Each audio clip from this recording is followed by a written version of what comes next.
external perspective. When I'm doing my research in India, often it was like being get into the social context, and often it was from the perspective of an insider. But after came to here, I could able to look at my own phenomena, which I'm interested to look from an external perspective. And the conversation over here, it was really helpful, especially with people like Chrissy and Susanna, who are doing research on my similar topics help. And in methodologically, my conversations with Adriana really help. So to come back to the point of my research topic, so here my point is I'm making an effort more to show the diversity in the social experience extended by networked publics in the Indian context, in Eastern context. So that would be I put more emphasis on that aspect, and along with that, I have tried my best to show my research questions. So I put it not more in the way of a research thesis, but it is more in the form of providing an insight about a religious social or a religious public which is getting emerged in an Indian context, which is a collective society. So this is my broader research topic.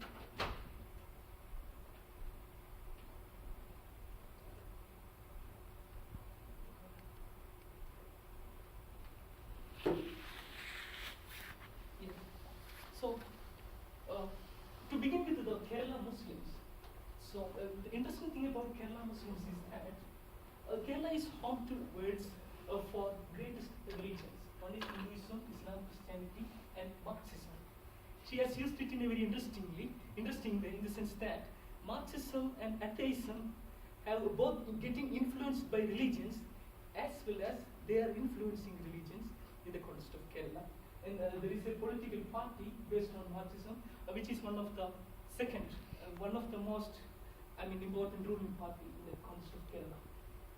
So my point over here is that Muslims in Kerala and in particular, and Muslims in South Asian context in general are quite different from the Muslims who are being subjected to academic inquiries.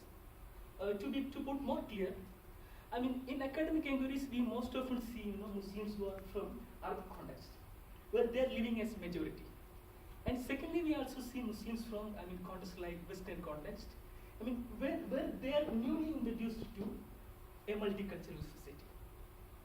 For a person, for a diasporic community in a Western context, for them this culture is quite new.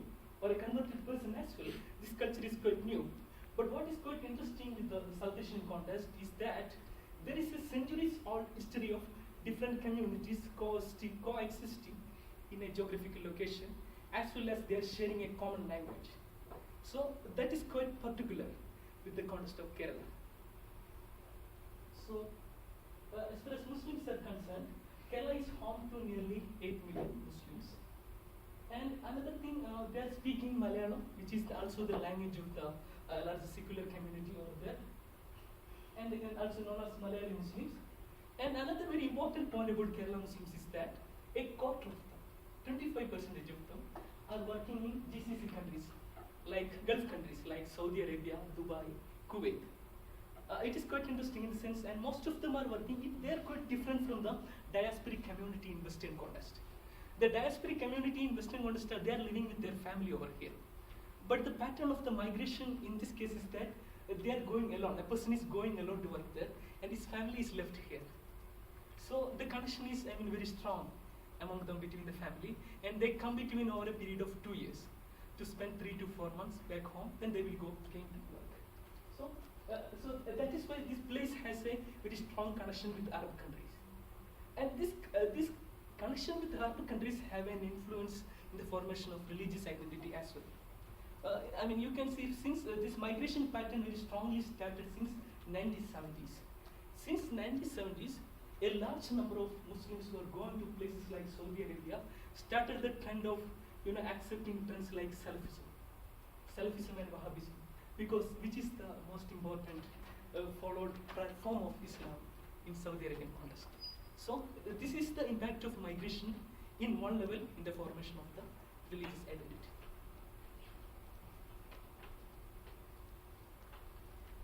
So now, before going to introduce you about how the new media platforms are influencing the religious identity and religious public, let me give you a background about how different mass media platforms are used for the religious communication in the context of Kerala. So I am observing three trends. Broadly, I am observing three trends in the last two centuries. The trend in the 19th century is that, it was more of like individuals who were starting presses, which started since 80s, 70s. And these presses which published books on Islam in Arabic Malayalam. Arabic Malayalam is, which uses the mainstream Malayalam language, but they uses Arabic as a script. So they started since 80s, 70s. This trend started 80s, 70s.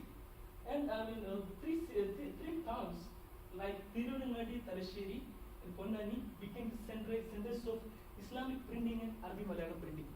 So the historians show that there were hundreds of presses in these cities because the pattern of printing was individuals were pressing, individuals were publishing things. It was an individual-centered publishing rather than a big house publishing religious stuff. So it was more of an individual-centered publishing in this level.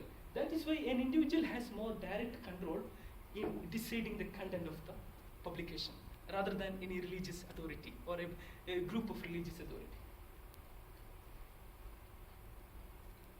And the trend which started in the early 20th century is that, this was also the time when, revivalist trends started in places like Egypt. So Muslims in Kerala were also influenced by revivalist and reformist trends in Islam. So as a result of that, in 1922, a Salafist organization started in Kerala. So there is two forms of response to this organization and this revivalist trend. One response is that some people started a religious organization in order to spread the Salafist ideologies.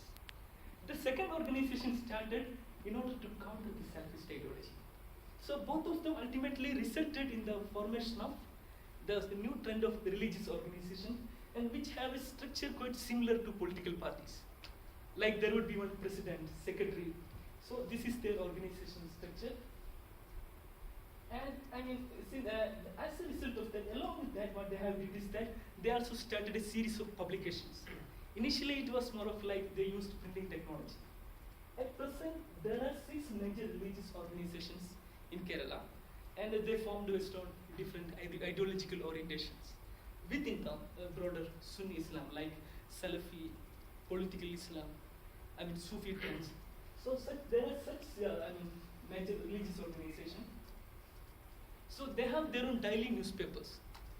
Daily newspapers like any newspaper like New York Times, like that. It is not to communicate. That is quite interesting thing. These daily newspapers, magazines, TV channels are not just for the communication of religious messages. They are being used as tools of communicating everyday information, like any newspaper. But then there is an interesting question comes. Why this religious organizations should start and spend money on newspapers, daily newspapers? Because it is not the business of a religious organization. Why should they do it? One answer I could able to find is that I have looked at the question of how Arab Spring is being framed or reported in the Muslim newspapers in Kerala. So what I could able to find that there is a significant difference in the way Arab Spring is got reported in the Malayali newspapers based on their ideological orientations.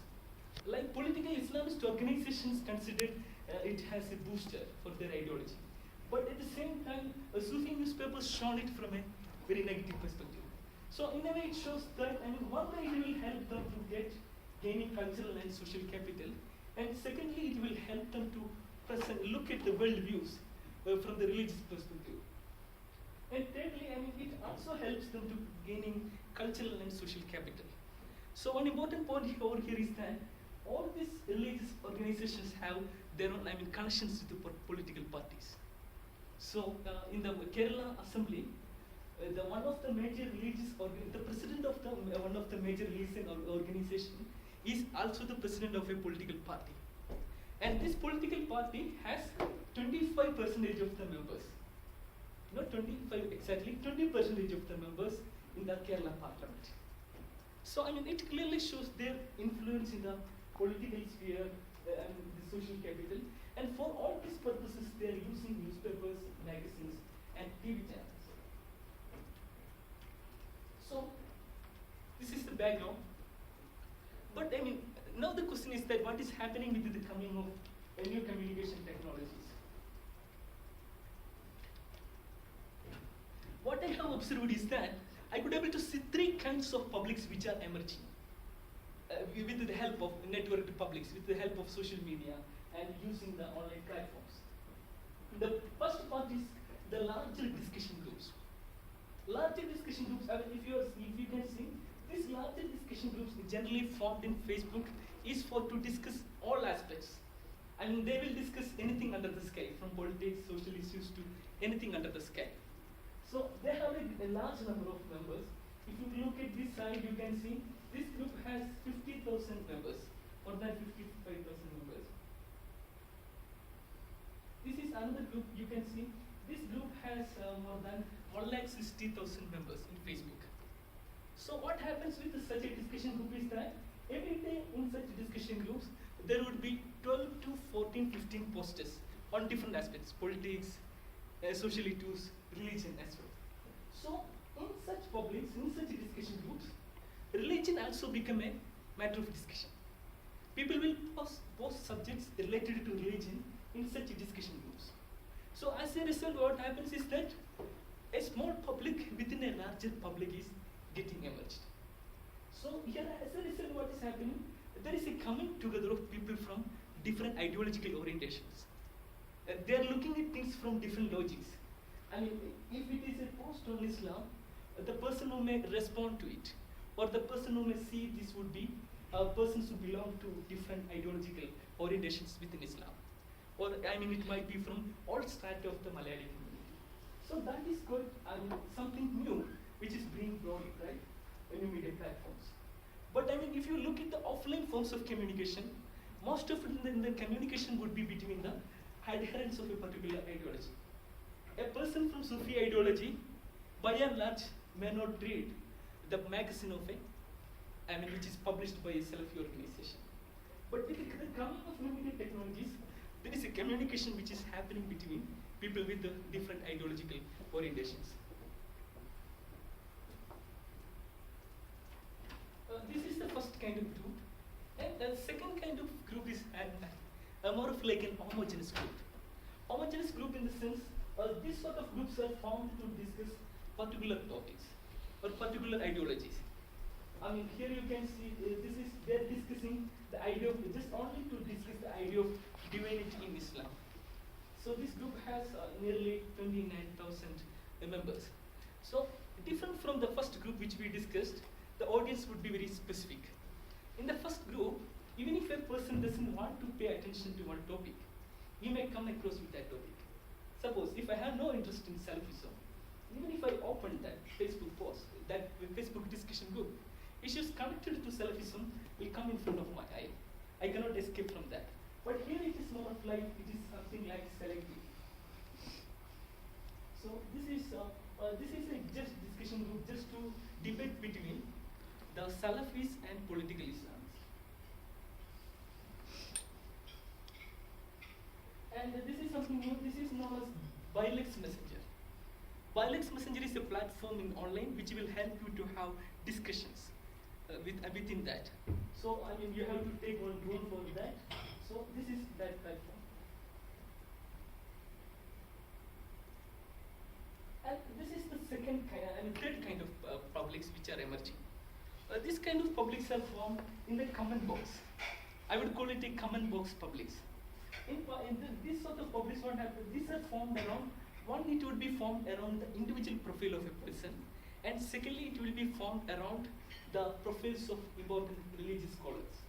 I mean, often many scholars argue that the new media publics are, going to challenge the religious authority.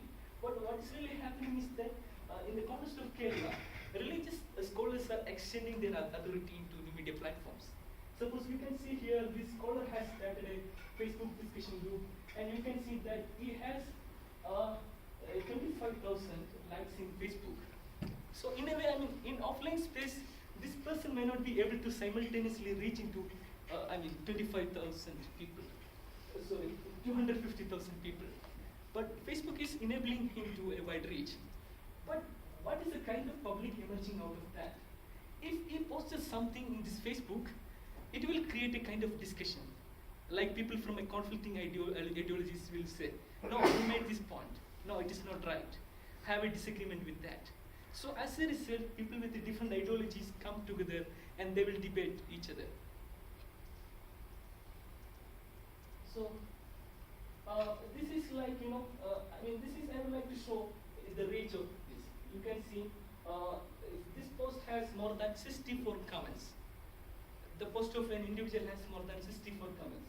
These comments are more of like exchange of arguments, ideas, sometimes even exchange of abuse, go to the extent of exchanging abuses. So as a result, people with different ideologies come together.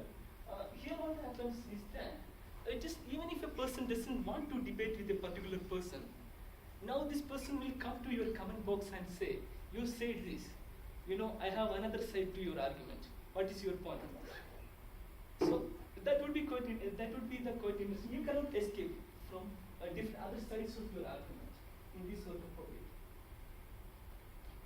And you can see in this above part, it is an Arabic text. So sometimes it is not just like it is exchange of arguments. People will bring, even textures, religious textures, in order to show proof. Here one person is showing proof to support his argument.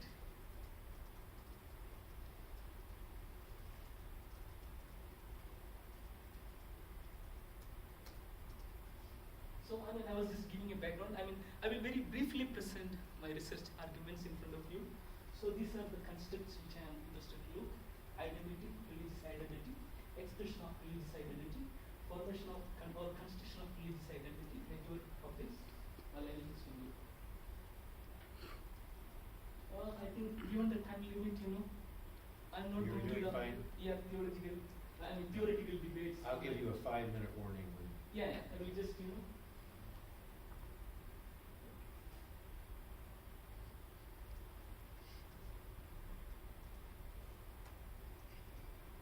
So, let me begin with the question of Malayalam Muslim identity. We said they are living in a multicultural society.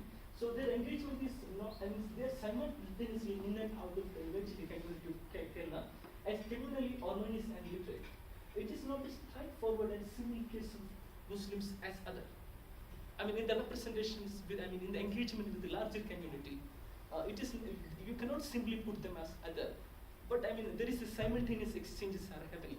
Sometimes they would be good, they would be presented as good. Sometimes they are presented as bad. So there are multiple nuances into their identity in this context. So and then what is the background for this study? How the mainstream media in India is looking at the Malayali Muslims' engagement with the new media platforms. So now it is more seen from the lens of a fear. Now people are looking Muslims' engagement with the fear, especially with the coming of transnational religious identity. People are fearing, will these people get fascinated by terrorist organizations? So that fear you can be seen in the mainstream media discourses around Muslim engagement with the social media platforms. So the rationale of my study, what I consider is that the dominant discourse in the Indian media on the Muslim presence in social media is, they argue there is a positive relation between the Muslim youth's presence in social media and their chances of getting attracted to terrorists. But they will use the cases of 3 or 4 Muslims all across India who were joined in ISIS to substantiate their argument.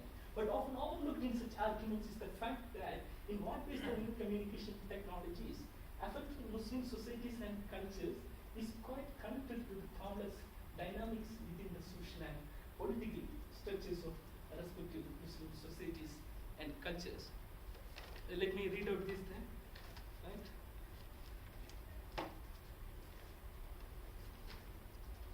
There is in contrast to I would argue, there is a need to understand the impact of new communication medium with its own affordances over the religious subjects needs to be understood with the help of how larger forces like economics, politics are shaping their larger consciousness. So argument like challenging religious authority and decentralization of the religious authority need to be understood with taking to account the particularities of the social worlds.